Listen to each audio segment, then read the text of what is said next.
Hey there! So today we have another review. This is from Great Lakes. We get in the market now. That is absolutely insane. So this is their famous Edmund Fitzgerald Porter. Beautiful label on that guy, right? So you guys are probably familiar with the. It's a blackish label with this kind of ship on it, inspired by a legendary freighter. Blah blah. Taken soon in the gales of November came early. Yeah, I know what the inspiration of this. I don't know. Yeah, you guys know the full story. I'll Google it, but who knows? Yeah, one of the famous porters out there, considered one of the best. Have I battled beer this guy? Yeah, I've had it against Black Butte, but that doesn't really count. That was like a solid 12 years ago, some insane amount of years ago, over a decade ago. Honestly, now my market gets Black Butte from Deschutes, Founders Porter, and this guy.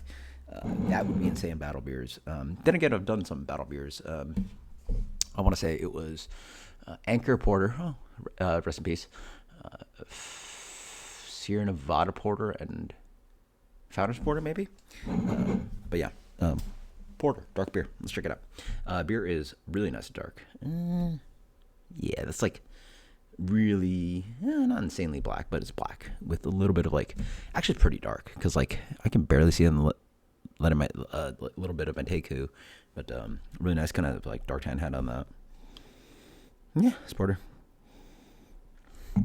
A nice kind of like milk chocolatey kind of roast to it. Reminds me of like milk duds. Milk duds for days.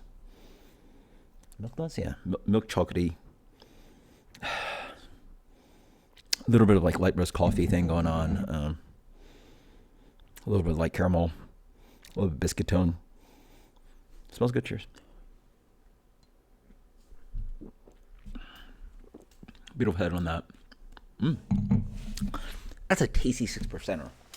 I think Founder's a little bit of cheat code. It's like 7-ish or something like that. So that's why it's so good. But wow, that's really good. That's really good.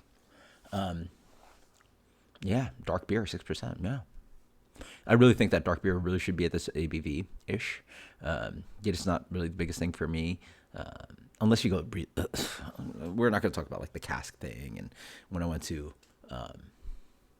a Hogshead and had their porter, it was like whatever, the most insane porter I've ever had. Cask, and we even had it on CO2 and Crowler. It's just so good.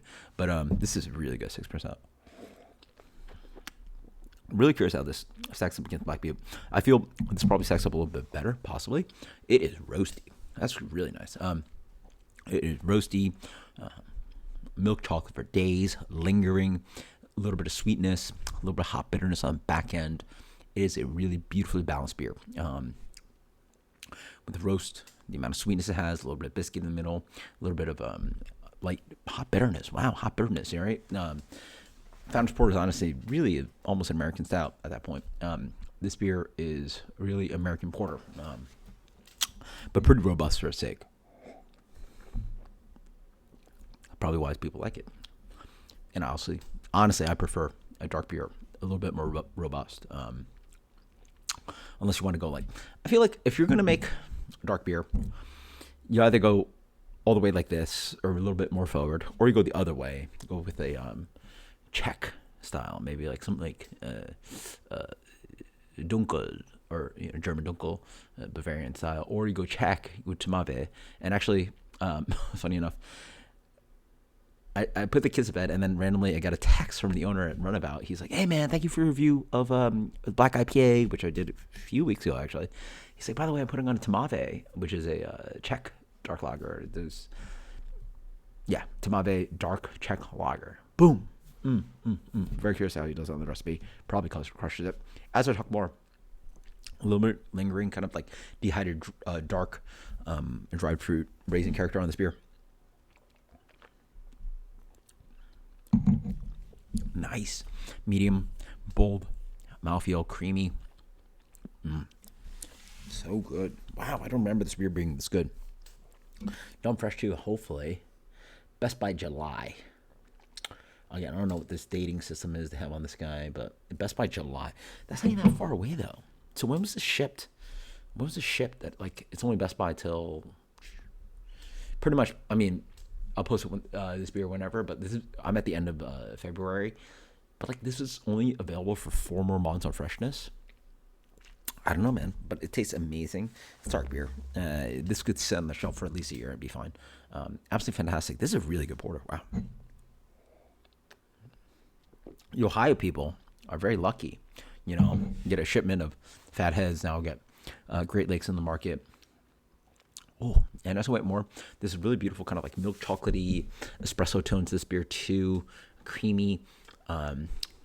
It moves and shifts. It's never too bold, but shows you boldness, but then also offers a little bit of nice kind of like lingering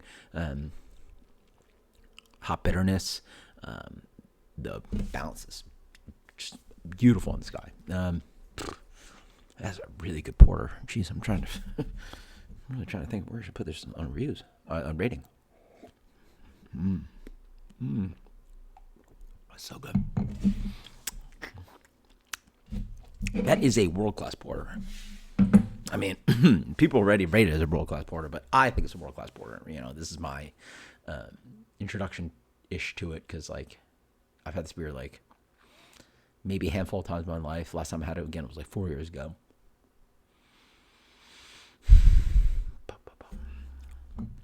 Then I get a little stickiness. Yeah, it has a nice residual sweetness to it.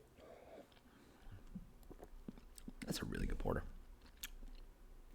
Yeah. I had no...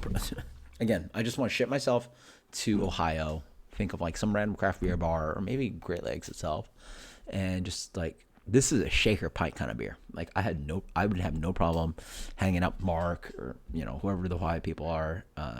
Just like boom, just like whoop. That is a pint of porter that is just tasty. Oh yeah.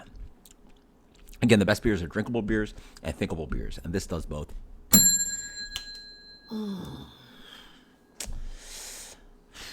That is a solid 90. I need more beers like this in my life. 96 plus. 96 plus. I had a little bit of that hint in my mind. 96 plus. That is a world-class beer. Check it out. Until next time, guys. Cheers. I have it in the market now. So good. Cheers later.